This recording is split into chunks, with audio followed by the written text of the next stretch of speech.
गर्मा गर्म कतलामा तैयार हो गया।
ये कतलामा तैयार किया जा रहा है। कभी जो आज के ज़माने में पिज़्ज़ा वगैरह बनाए जाते हैं, ये कदीम ज़माने का पिज़्ज़ा जो अक्सर आपको मेलों ठेलों पे नज़र आता है।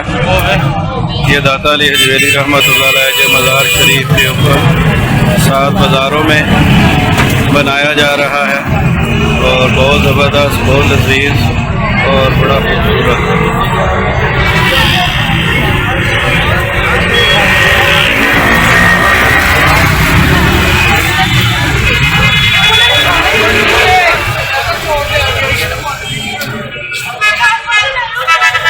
दूर दाता अली हजवेरी रहमतुल्लाह अलैह के बाज़ार से मुतसिल ये खाने पीने की अशिया जो यहाँ पर बेची जा रही हैं बाज़ार में। ये बाज़ार सजे हुए हैं रहमतें और बरकतें।